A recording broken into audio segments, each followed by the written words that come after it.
trabajo solamente especialización nada más. Clasificación académica, social y teórica, en estadística. Y es lo que presenta trabajo. Sí. ¿Qué te dijeron a mí con respecto a la fórmula que te o sea, que te lleva tu... Sí, que lo consideramos, pero puta, no teníamos casi nada porque no nos había enseñado profe, ¿no? Y... Ah, no les enseñó la fórmula. Sí. Ya, no les hacen enseñar.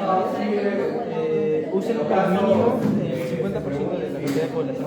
Si su población es 1000, pero yo te lo digo.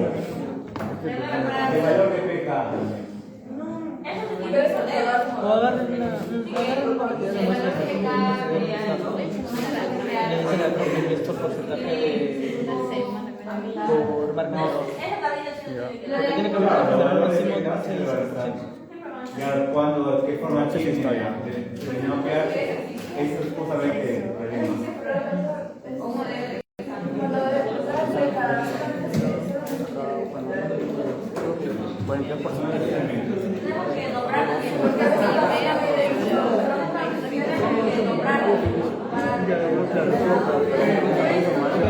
Están encuestados entonces aproximadamente 54% de la población. Ya, Esto es una placa. Solamente dice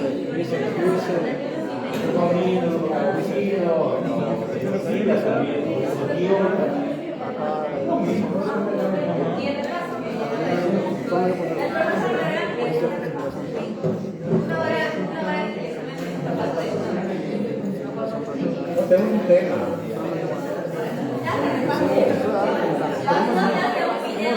El tema de transportes con relación a no hemos encontrado información. Porque el transporte estamos en el momento con y hay salta uno que cuánto veo.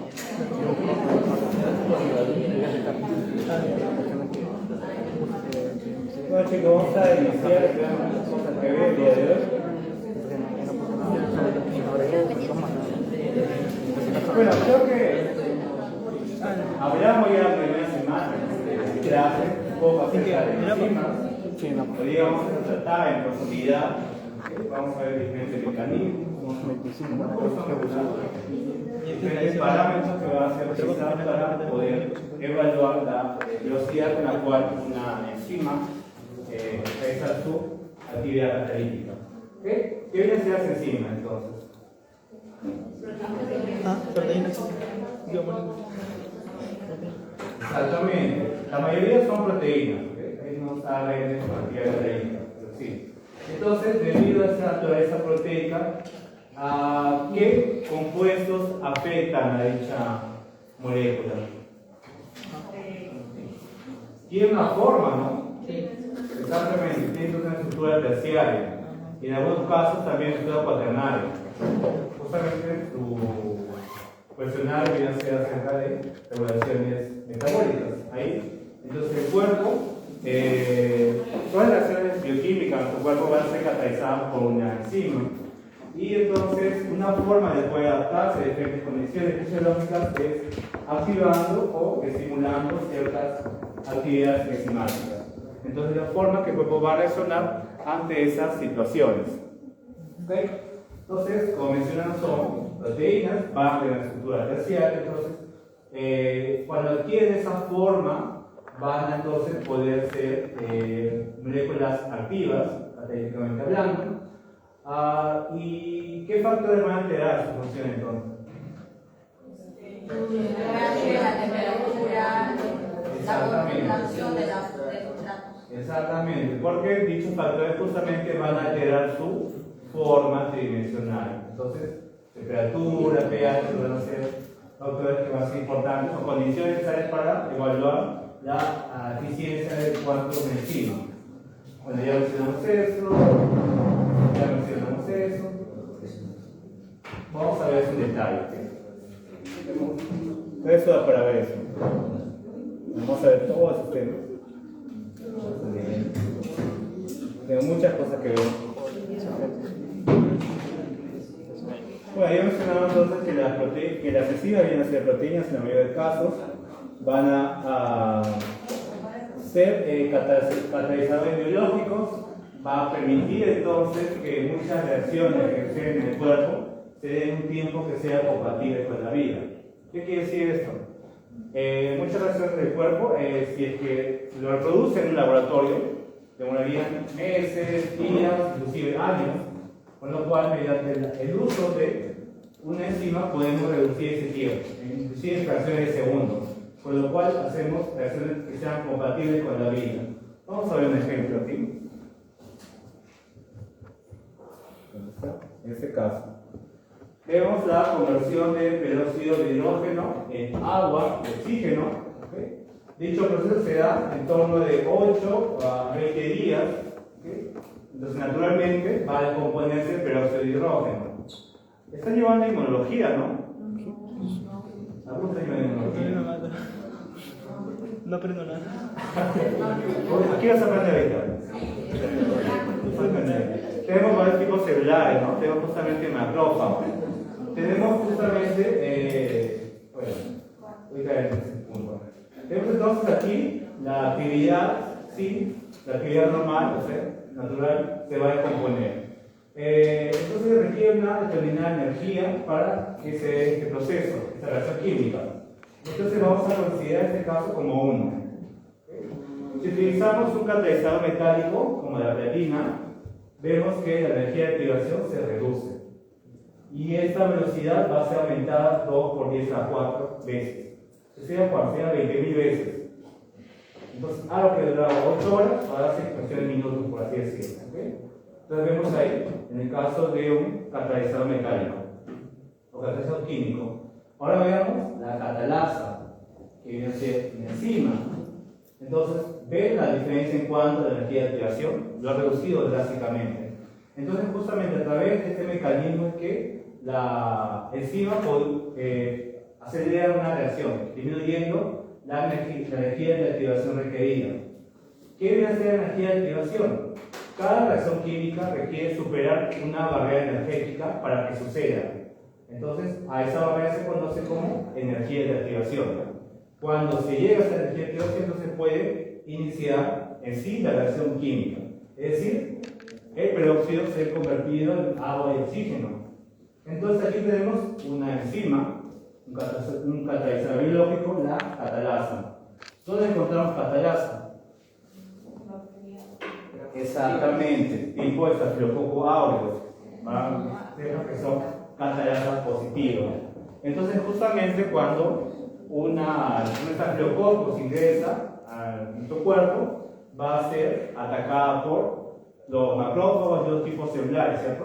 Entonces va a fagocitarlo, va a formar el fagolisosoma, y en ese fagolisosoma entonces va a comenzar a producir estos radicales libres, justamente el peróxido de hidrógeno, justamente para iniciar el burst oxidativo, ¿no? Para destruir dicha bacteria. Entonces, como mecanismo de sobrevivencia, la bacteria secreta, produce catalasa, entonces va a degradar el peróxido de hidrógeno y así va a poder subsistir dentro del macrófago.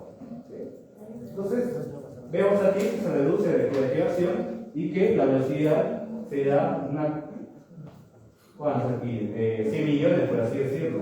¿Okay? 100 millones de veces más rápido que la velocidad sin ningún catalizador. Entonces vemos que acelera drásticamente la reacción química. Entonces, con esta velocidad, esto que dura horas o días, puede hacer en fracciones de segundos.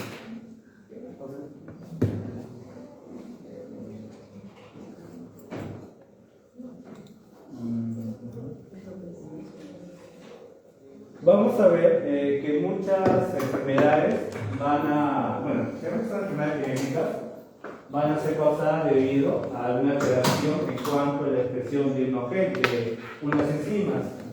Creo que usaron como ejemplo en su seminario de aminoácidos esenciales la fenilcetonuria.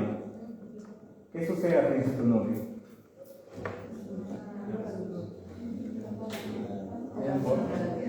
La fenilalanina y los hidratas no está funcionando correctamente, cosa que la fenilalanina se incrementa y hay una reducción de la tirosina. Exactamente, la tirosina, un aminoácido no esencial, va a ser formado a partir de fenilalanina. Entonces, justamente se adiciona un grupo hidroxilo al anillo aromático, formando así la tirosina. Entonces, ¿la tirosina para qué sirve?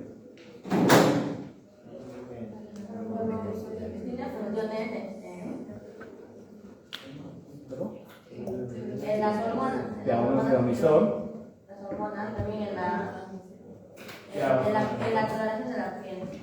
La melanina. Melanina. Va a ser justamente. En los neurotransmisores. Sí, exactamente. ¿Okay?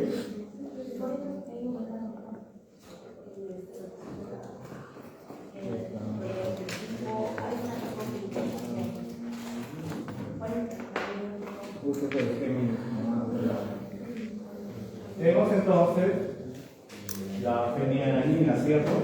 Va a ser utilizada para convertir a tirosina. Y este va a ser usado para diferentes compuestos, entre estos la melanina. ¿Okay? Justamente aquí va a entrar una enzima, la fenilalanina hidroxilasa, si no me equivoco. ¿Okay?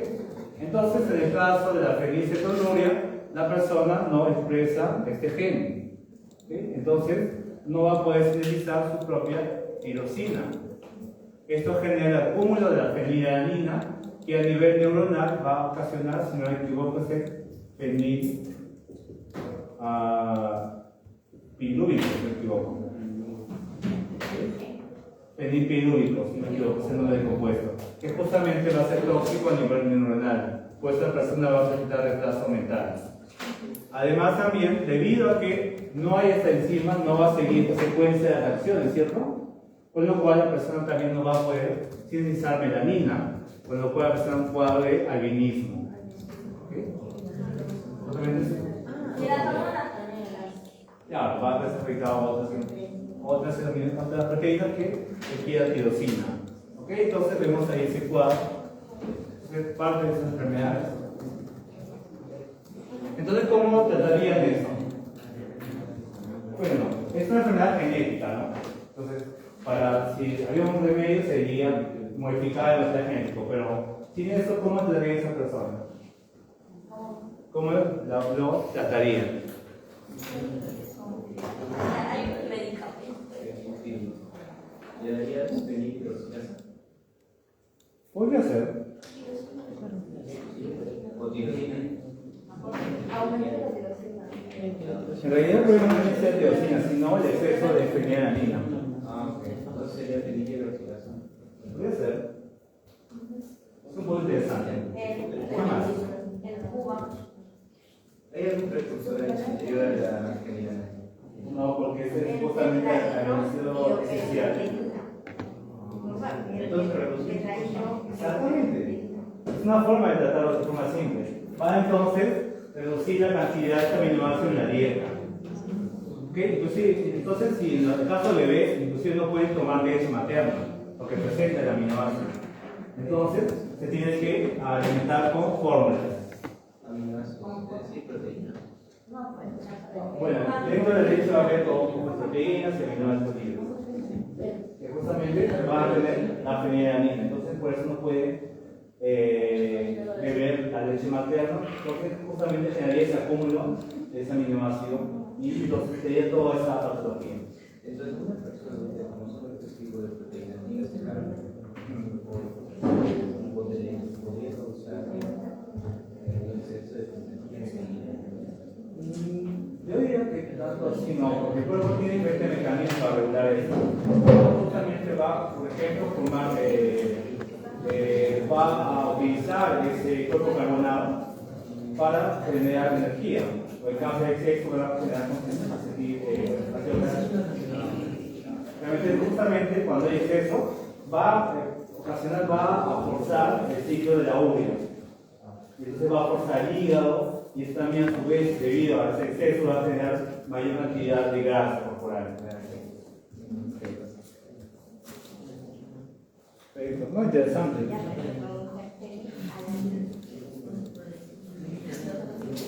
Entonces, como ya hemos mencionado, las enzimas van a ser catalizadores biológicos. bastante específicos y van entonces a aumentar la velocidad de una reacción bioquímica.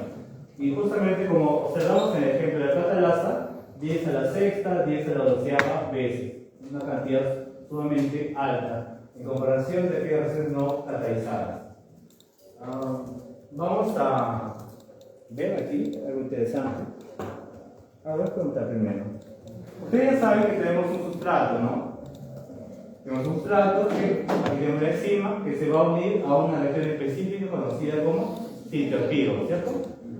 ¿Cómo es que se da ese encuentro? Digamos que tenemos un recipiente, ¿ok? Tenemos aquí la enzima solita y tenemos aquí el sustrato. ¿Cómo es que el sustrato llega hasta aquí? ¿Va directamente o qué sucede? Por cantidad. ¿Qué creen ustedes? No, sí, de hecho que va a encajar, pero ¿cómo es que se da ese encuentro? El sustrato se mueve, se direcciona. Tiene que estar en la distancia ¿Se direcciona o es técnicamente al azar y debido a la cantidad? Esa es la pregunta. ¿Qué ustedes piensan? Específico eso. Bien, justamente ha dado las dos posibilidades. ¿Cuál es Al el azar? azar y es por cantidad. De acuerdo a la El cantidad. azar.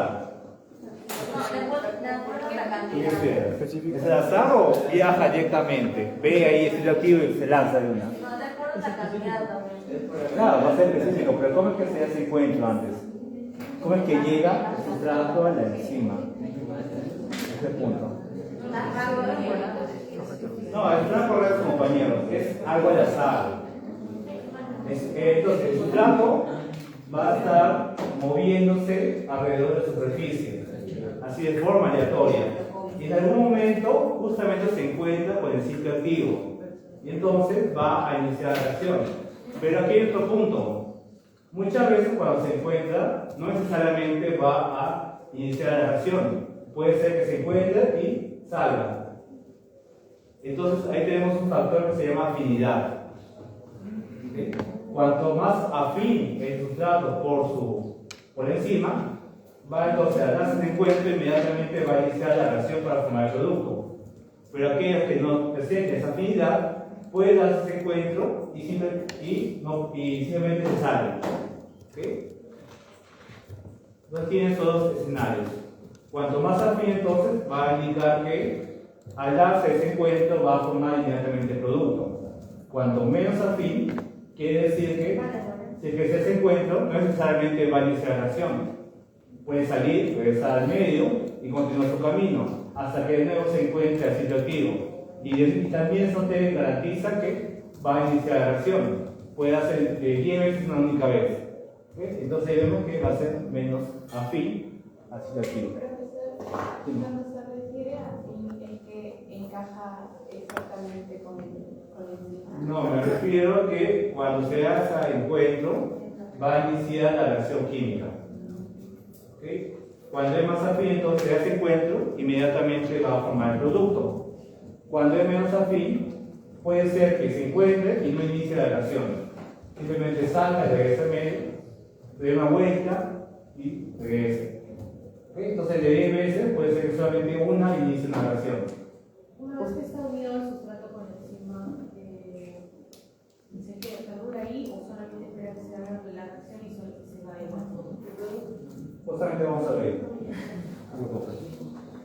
Justamente que tiene una animación de eso.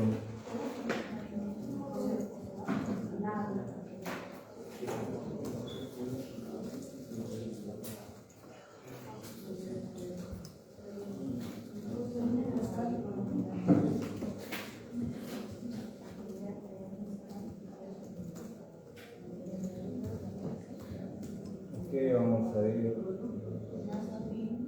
Entonces aquí tenemos justamente una enzima y vemos ahí que esas bolas azules debería ser sustrato.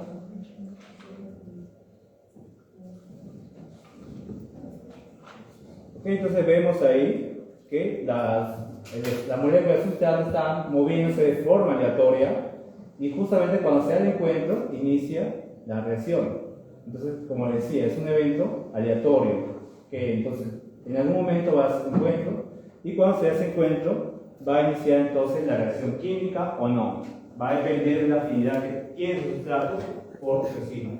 Claro está que cuanto mayor la cantidad de sustrato, mayor va a ser el número de encuentros, ¿cierto? Y con lo cual puede dar mayor posibilidad de hacer la reacción. Recuerden eso porque vamos a analizar un dato interesante.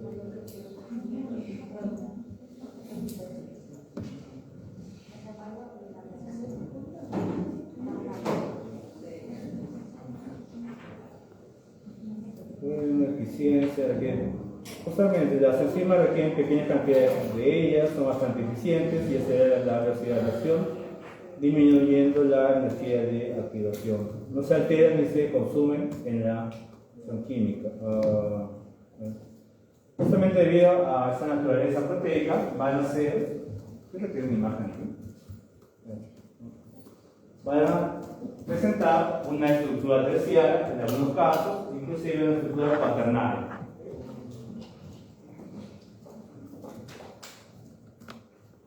Justamente las cuaternales van a estar cuando la enzima presenta regulación alostérica. Esto en el una imagen.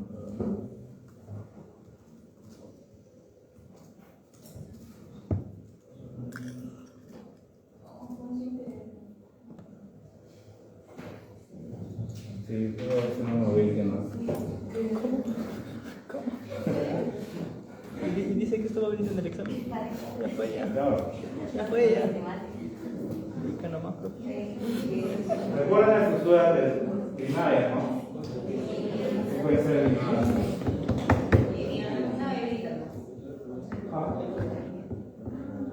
justamente cuando, ¿qué estructura terciaria tienen las enzimas? ¿Qué tipo de estructura terciaria tienen las enzimas? Exactamente, globular. Entonces vamos a ver que muchas veces aquí tenemos una secuencia de aminoácidos, esto es primaria. Entonces se va a plegar en su estructura terciaria, ¿no? Y vamos a encontrar algo así.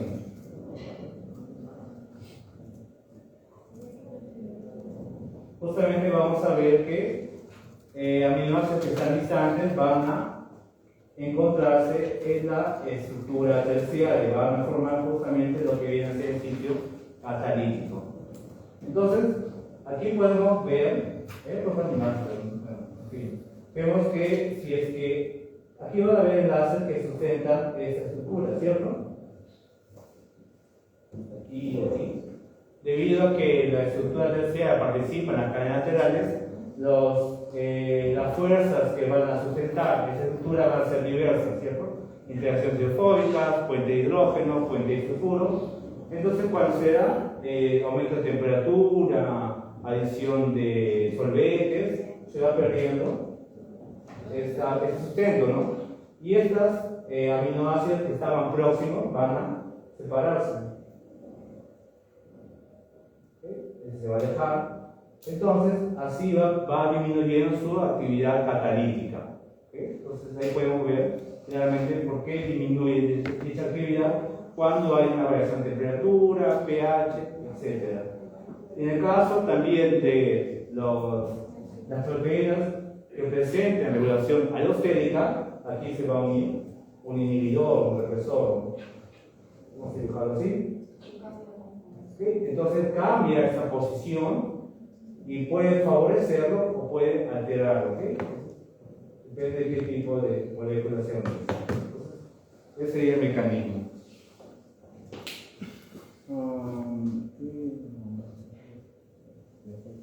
Mencioné esa argumentación.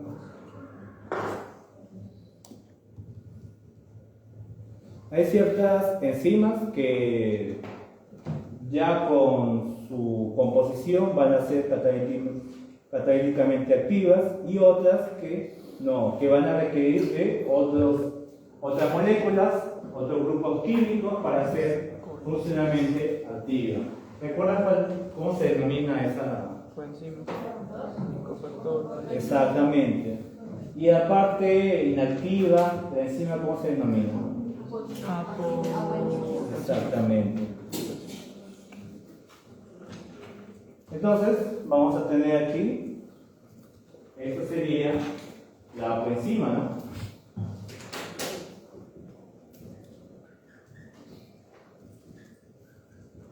Entonces, ¿qué tipo? Tenemos la coenzima, la parte proteica, en este caso la enzima inactiva, ¿cierto? Requiere entonces de otra molécula que va a unirse aquí, denominado de cofactor. ¿Ese cofactor qué puede ser? Exactamente, un ion metálico o un compuesto orgánico. Cuando es un compuesto orgánico viene a denominarse de coenzima, ¿cierto? Se une entonces, va a formar ¿qué? ¿Cómo se denomina esto? Exactamente.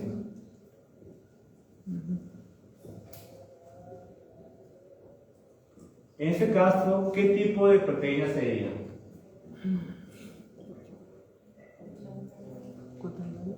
¿Qué tipo de proteína?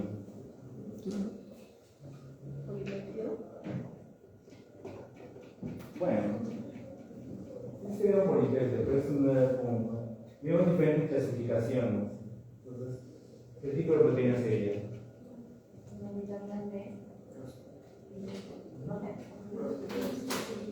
¿Y eso qué es?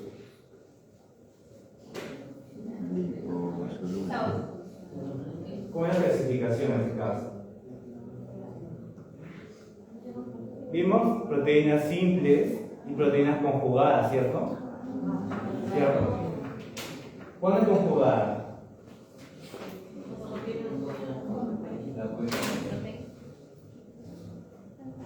¿Cuál es la definición de una proteína conjugada?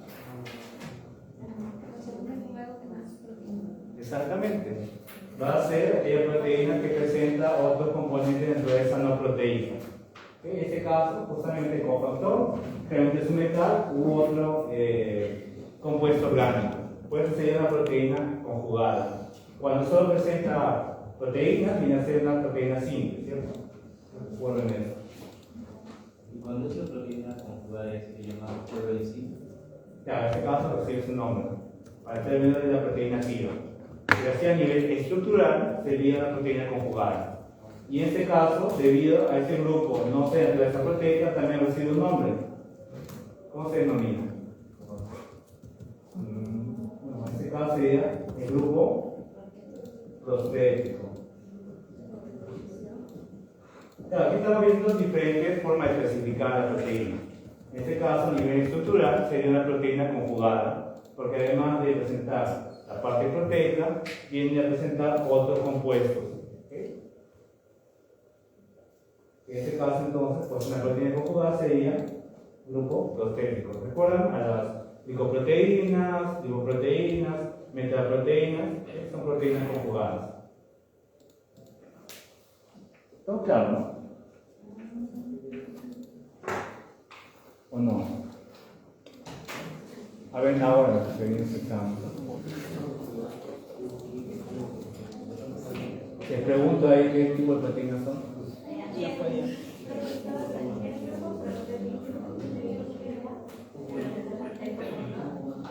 Claro, en este caso sería el cofactor. Viene a ser aquel elemento de naturaleza no proteica. Puede estar también la coenzima, ¿cierto? La coenzima viene a ser parte proteica, ¿no? El grupo prostético tiene elementos que no es. No proteica, exactamente. Puede ser un carbohidrato, un lípido, etc. La coenzima o cofactor es parte del grupo prostético, ¿no? Sí, conforma en este caso. Claro, estamos ahí viendo diferentes formas de clasificarlo. A nivel estructural sería una proteína conjugada, ¿cierto? Porque presenta otro grupo funcional, una región de naturaleza no proteica. A nivel catalítico, esto sería una oloenzima. Entonces tenemos ahí dos diferentes formas de clasificarlo, ¿okay? Según su estructura y otra a nivel catalítico, ¿okay? Y también tenemos otra forma, también llamamos que no sería una proteína, que presenta una estructura terciaria. Justamente. Diferentes formas de clasificarlo. Ya, vimos justamente diferentes formas, ¿no? Según su estructura, según su composición. ¿Cierto? Según su nivel catalítico, ¿qué? Viene a ser una oloenzima. Al revés. Tiene diferentes formas de denominarlo. Entonces tengan en cuenta esos puntos. para su examen. Cuando tengan que fundamentar alguna cosa, van a tener que mencionar.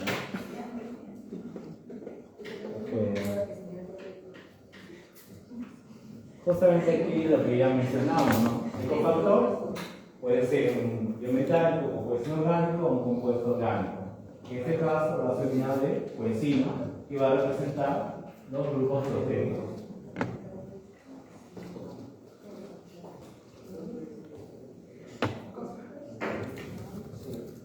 Tenemos aquí algunos ejemplos, NAD, PET, sulfato, que ustedes ya vieron en su seminal de unidades no esenciales, y el metálico. Justamente aquí lo dicen, ¿no? Coenzimas o iones metálicos enlazados de manera covalente a las enzimas se denominan de grupos proteicos.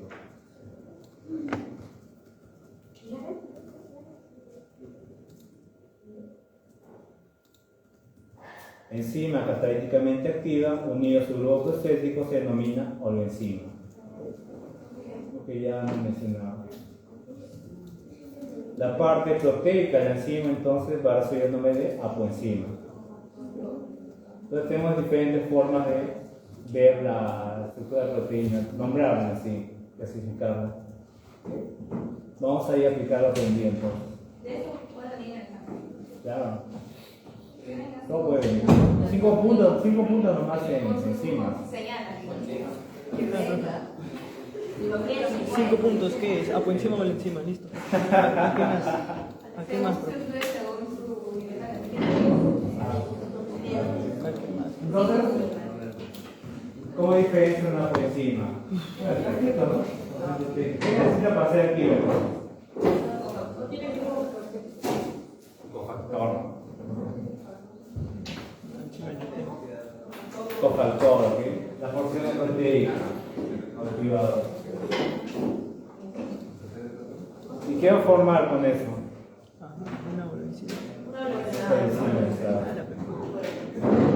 Ven que aquí inclusive está representado que esto es complementario y recitativo, que es necesario justamente para que se una el sustrato.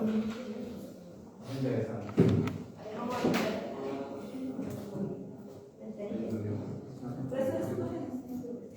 ¿Perdón?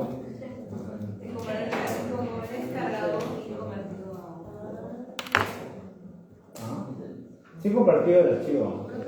Sí, lo que sucede es que yo lo actualizo constantemente, entonces tienen que descargar la versión actualizada. Realmente con ustedes es la última versión. Con otro grupo voy cambiando durante toda la semana. Es que como voy de clase voy adicionando lo que falta, cosas así. Pero con ustedes es la última versión ya.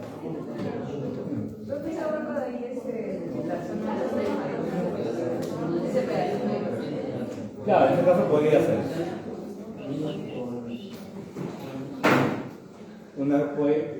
Claro, en este caso podría ser. Un activador sérico positivo o negativo. ¿Ok?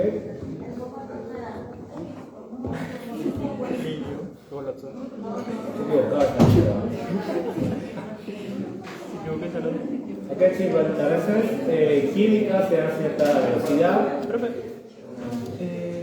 hay enzimas que no requieren de un cofactor como tal. Sí, exacto. ¿A eso es como se le llamaría holoenzima directamente o qué nombre recibe? ¿Es holoenzima, coenzima o no está dentro de esa clasificación? Yo sé lo que decimos. Enzima, sí. Claro. Pero ya activa. Claro, en este caso cuando requiere medicación o clasificación especial. Ya. Vamos a ver cómo es que se da la reacción catalítica. El cofactor justamente es, ¿cómo se llama? Puede ser ambos. La coenzima sí es orgánica, ¿verdad? Claro, justamente cuando un cofactor en naturaleza orgánica se denomina. Se define con una proteína. Se define con una proteína. ¿Proteína? Sí, exacto. Si es orgánica. Es esta persona acá a la cual se le va a Si eso agregar sí es, no es orgánico y es aquí inorgánico. está la proteína únicamente, es una coenzima. Cuando llega el cofactor ya es una oleoenzima. Por encima y la proteína. Oleoenzima. Vamos a ver cómo se da la. Porque las enzimas son proteicas. Claro.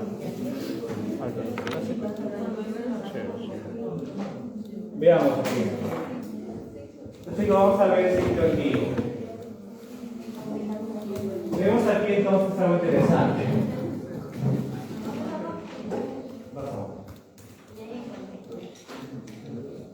Vemos aquí entonces que en el caso del sitio activo, las cadenas laterales de los aminoácidos, o en caso este cofactor, van a presentar una disposición bastante especial. Entonces, justamente, esa disposición va a permitir que la enzima reconozca su sustrato, y como vemos, también presenta elementos que van a interaccionar con esta región, con estas cadenas laterales o grupos que estén en dicha región. ¿Okay? Entonces presenta especificidad en el caso del ciclo activo. Este ciclo activo también va a ser complementario al estado enzima-sustrato, justamente para favorecer la reacción química. ¿Okay? Entonces, ¿cómo es que se hace el proceso? Tenemos aquí el ciclo activo, que como mencioné presenta una disposición bastante especial, que justamente permite reconocer al sustrato. ¿Okay? Tenemos entonces la enzima.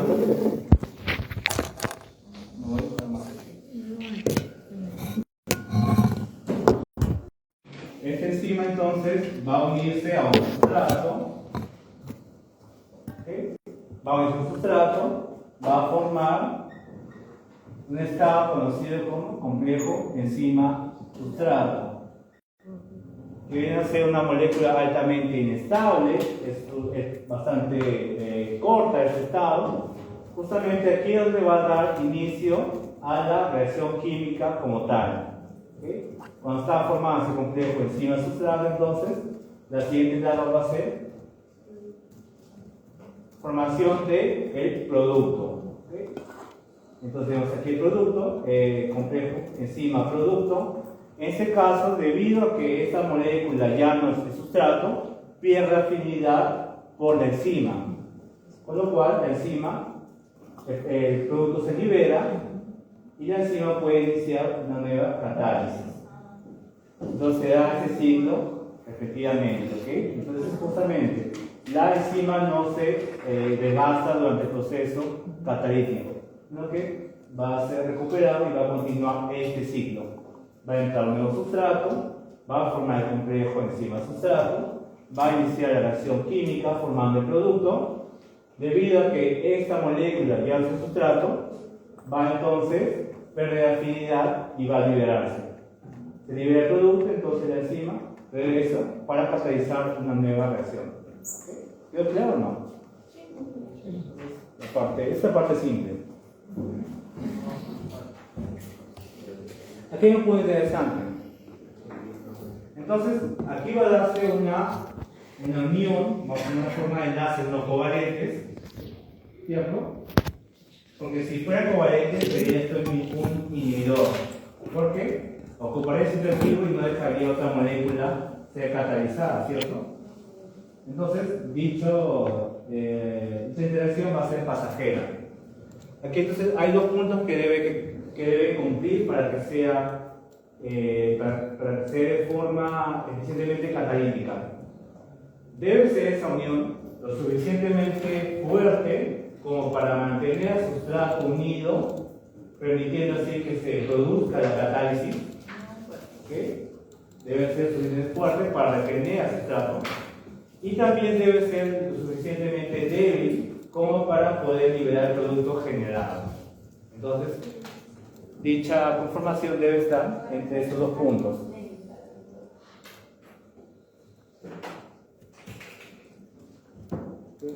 ¿Quedó todo claro? Mira, aquí sí coloqué la referencia. Me hago el trabajo ahí.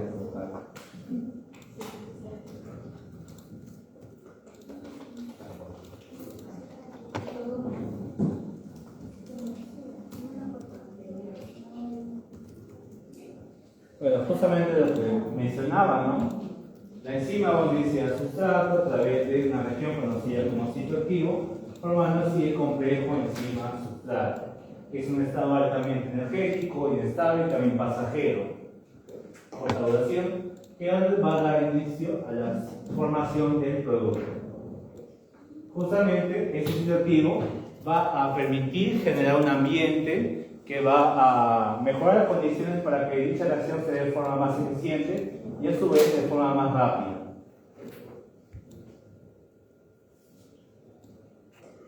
Producto, ok, ya mencioné eso. Vamos a ver ahora cómo es que se da esa unión. Existen dos teorías en cuanto a la forma que interacciona el sustrato con su enzima. ¿Okay? Creo que ya han visto este modelo, ¿no? El modelo de llave de cerradura, que sostiene entonces que, ¿cómo es el sitio activo? Va a ser complementario, ¿no? No, entonces va a ser en una región rígida, ¿okay? No va a ser moldeada, va a ser rígida, con lo cual debe ser complementaria al sustrato, según esta teoría. ¿Pero se cumple eso o no? ¿Qué creen ustedes? De 1894, ¿no? Fisher. Justamente el modelo de llave cerradura. ¿Okay? Entonces, según esta teoría, hay un único sustrato para una enzima. ¿Qué ya mencioné? Justamente es un modelo aunque arcaico. Tenemos un modelo más actual, 1954, el modelo de encaje inducido. ¿Qué sucede aquí? El sitio activo se puede amoldar de acuerdo al sustrato. Exactamente. Entonces, aquí primero va a hacer un primer contacto entre el sustrato y el sitio activo. Al hacer ese contacto, entonces, genera un recambio en la posición de los grupos funcionales del sitio activo, que justamente se va a acomodar al sustrato, permitiendo así entonces que esta unión se dé con mayor fuerza, y así va a formar el complejo enzima-sustrato y va a convertir el sustrato en el producto. ¿Okay? Entonces aquí se requiere un primer encuentro. Entonces sería esta segunda cita. Okay, el primero entonces va justamente a acomodarse, va a adaptarse a sus gustos, por así decirlo.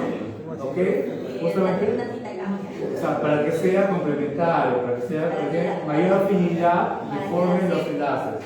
¿Okay? Forma entonces ahí, se une fuertemente al sustrato y entonces forma el complejo enzima-sustrato. ¿Okay? Y así inicia la reacción, formando el producto que luego va a ser liberado. ¿Okay? Entonces encaje inducido. Recuerden que debe tener un primer encuentro para que se adapten. Justamente la adaptación en torno al sustrato provoca tensión y es probable que haya ruptura de enlaces químicos para la transformación de sustrato a producto. Okay. Vamos a ver aplicado aprendido entonces.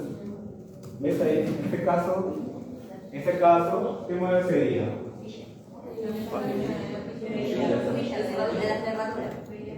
No requiere un primer encuentro, ¿no? Es inmediato.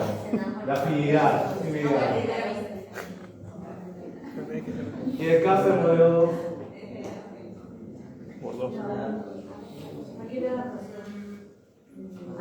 ¿cómo se llama eso? Encaje inducido, ¿no? Justamente, sucede un primer encuentro y se va a dar un recambio en cuanto al sitio activo. En este caso está un poco mal, porque lo que cambia es el sustrato, aparentemente. En fin, entonces va a darse una alteración en el sitio activo que permite entonces que pueda unirse con mayor afinidad al sustrato y así entonces formar el complejo encima del sustrato. ¿Todo claro? Todo simple hasta ahora. Vamos a ver más cosas, pequeños datos.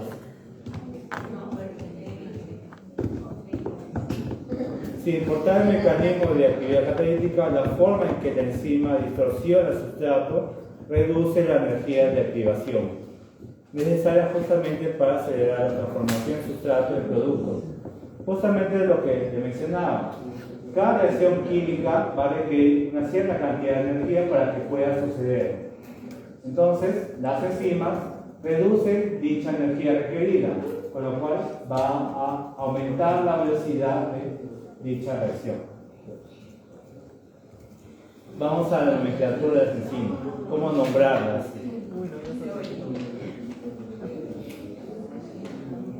estaban con los aminoácidos para las leucinas. Y mencionamos. ¿Ok? Vamos a encontrar los nombres comunes en los cuales se adiciona simplemente el sufijo asa al nombre del sustrato. Por ejemplo, tenemos allá tirosinasa, que cataliza la oxidación a la tirosina, la celulasa, que cataliza la hidrólisis de la celulosa.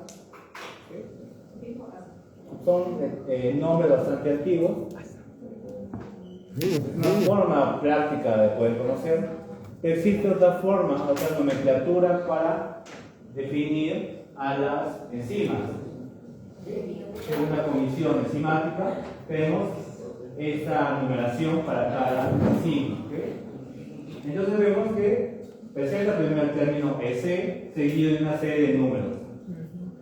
Estos números van a estar definidos dependiendo de a qué grupo pertenece.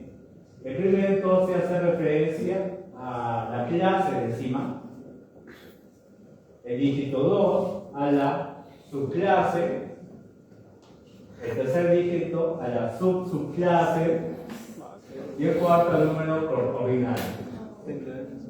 Entonces, Un ejemplo. Clasificación internacional. ajá, exacto. Profe, eso no me lo viene en esto. ¿Eso va a venir? No. Ahí en el lugar. Yo lo estoy mencionando para que ustedes sepan que existe esta forma. No, porque cada enzima tiene ya este código. Entonces, si ustedes por alguna vez están estudiando una enzima, pueden buscar información solamente con ese código. Colocan ese código en alguna base de datos y le va a salir la enzima que están buscando. Entonces, cada enzima tiene su propio código. Claro, pero está súper fácil, ¿no? Clase y después su clase, su. Tipo simple, ¿no? Vamos a ver entonces la clase.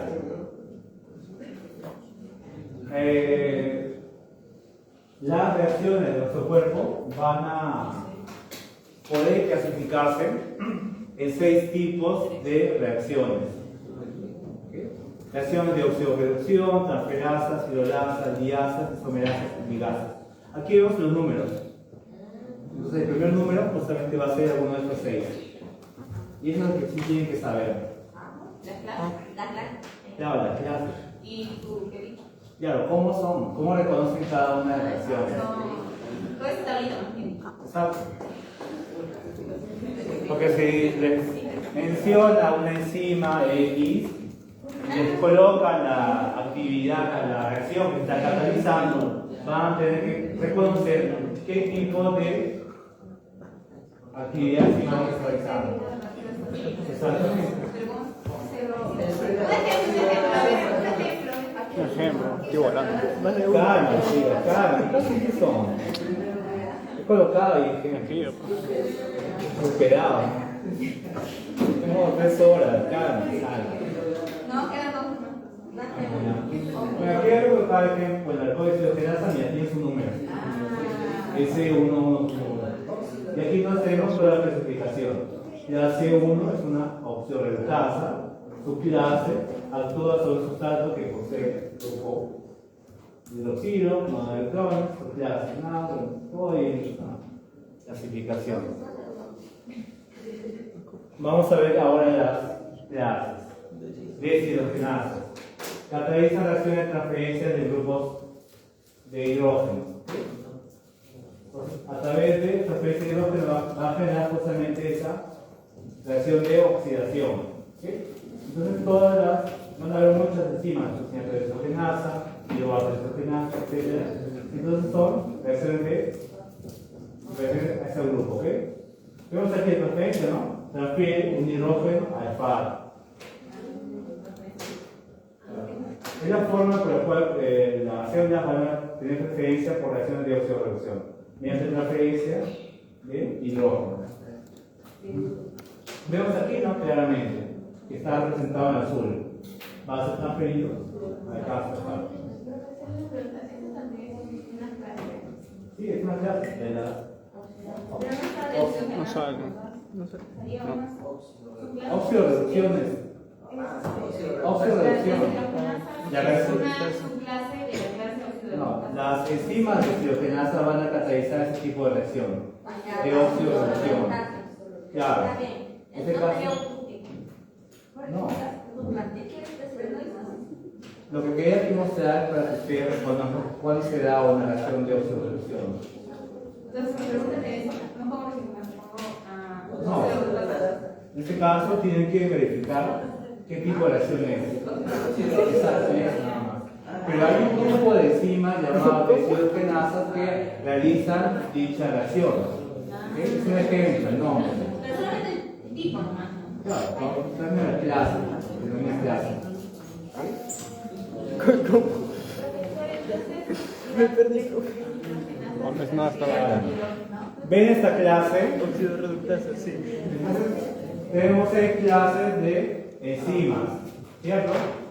Oxidorreductasa, transferasas, hidrolasas, liasas, isomerasas y ligasas. ¿Okay? Entonces, las oxidorreductasas van a realizar reacciones de oxidorreducción. Dentro de estas oxidorreductasas, las más representativas van a ser las enzimas de oxidogenasa. ¿Qué es aquí? Transferencia de electrones, iones sin hidruro o átomos de hidrógeno. Justamente lo que vemos aquí, ¿cierto? Vemos que transfieren, ¿no? Los hidrógenos al FAD, reduciendo la reacción. Entonces ahí tenemos un ejemplo de reacción de oxidorreducción. Entonces tienen que, cuando les preguntan acerca de identificar qué tipo de reacciones, van a guiarse por esto. Porque hay un grupo que recibe los hidrógenos. Entonces es una reacción de oxidorreducción, ¿cierto? Sí. Claro. Entonces pongo la clase oxidorreductasa. Ajá. O lo pongo como deshidrogenasa. No, la oxidorreducción es un grupo, Claro, es un grupo, de pero- enzimas que catalizan reacciones de Pero si oxidorreducción. me piden el tipo de reacción, oxidorreductasa. Oxidorreducción. Oxidorreductasa, la clase. Claro, la clase es Pero son reacciones de oxidorreducción. Vamos a explicar en clase nada más. Ok, entonces ya vemos la primera clase. Vamos a ver la segunda clase, las transferasas.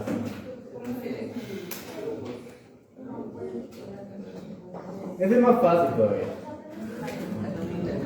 Su nombre lo dice, transferasas. Va a transferir grupos funcionales. Y aquí les coloqué justamente un diagrama. ¿Sí? Entonces tenemos aquí un funcional, es una molécula A que va a ser transferida a una molécula B. ¿Cierto? Entonces, como ejemplo, tenemos las quinasas. Son enzimas que transfieren grupos fosfatos. ¿Cómo cuál? La primera enzima de la glucólisis, ¿cuál es? hexoquinasa. Exactamente. Y aquí está como ejemplo. Entonces, en este caso, en este diagrama, este es el ATP sería la molécula A y la glucosa sería la molécula B. ¿Cierto? Entonces, el ATP transfiere el fosfato a la glucosa. Tenemos la glucosa C fosfato. ¿Okay? La primera reacción de la glucólisis. ¿Quedó claro eso? Entonces ya saben cómo identificar una transferasa. ¿Okay? Vean, fíjense en los pequeños detalles. Luego tenemos a las hidrolasas. Entonces, exactamente, reacción de hidrólisis, es decir, quiebre de moléculas mediante el uso del agua. ¿Sí? Entonces, justamente aquí tenemos representado una molécula mayor que mediante el uso de la molécula de agua va a generar su estructura. Formando así dos moléculas. Una hidrolasa. Aquí entonces tenemos como ejemplo la quimiotripsina. ¿Qué? Quimiotripsina. ¿Cómo digo? Quimiotripsina. Que son, vienen a ser las enzimas digestivas, ¿no? La proteasa. Justamente todas las enzimas digestivas son hidrolasas. Entonces, si ponemos ejemplo de una enzima digestiva, pepsina, todas esas, carboxilatidasa, van a realizar ese tipo, esa clase. Son hidrolasas. ¿Okay? Justamente utiliza una molécula de agua para dividir el enlace peptídico. ¿Todo claro ahí? No tiene más duda. Fíjense en los pequeños detalles. Entonces, si ven una molécula de agua y ven fragmentación de moléculas, va a ser una hidrolasa. ¿Okay? Entonces, ahí tiene que ver agua. Muchas veces también se incorpora el agua y no genera fragmentos, entonces no se llama hidrólisis. Pero tengan en cuenta eso. Esa es la parte más difícil. Todo el mundo se confunde.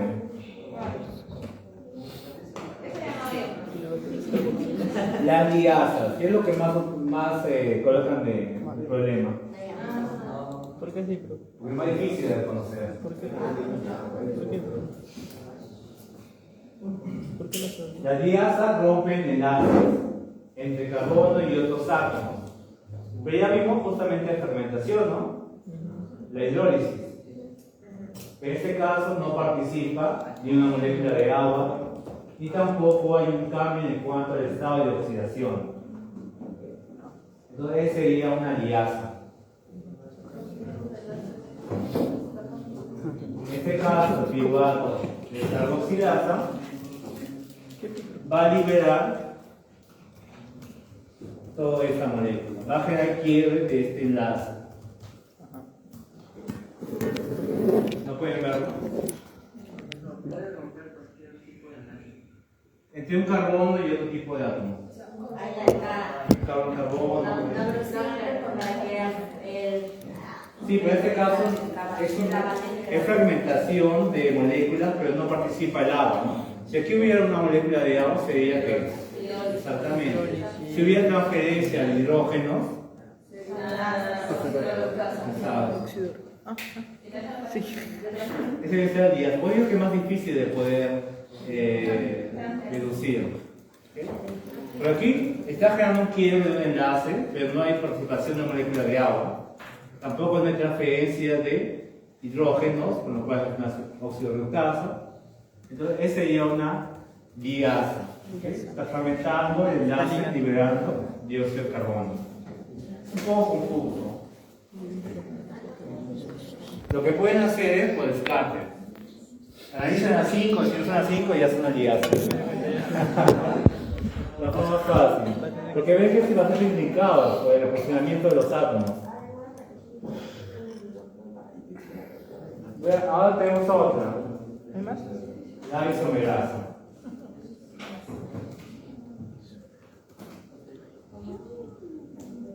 Entonces, la isomerasa no hay adición porque tiene de funcionar, sino van a cambiar de posición.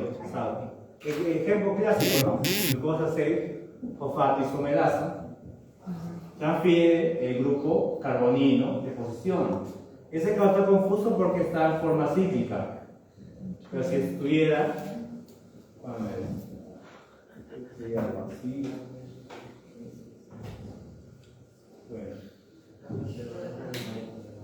Entonces aquí cambio de posición del grupo carbonino. ¿Sí? Entonces tenemos aquí, ¿qué sería eso? Sería una aldolasa, ¿no? Aldolasa. Porque presenta el grupo aldehído. Ah, no llegamos a ver carbohidratos, ¿no? Ok. Entonces sí, el posicionamiento del grupo carbonilo va a determinar si es una aldosa, una aldehído o cetona. ¿Okay? En este caso, la glucosa debe ser un aldehído, porque va a estar posicionado el grupo carbonilo en el extremo. ¿Puedo identificar esa reacción? Ya que no hay dos productos. También, sí, porque solamente hay ordenamiento de los átomos, debe funcionar.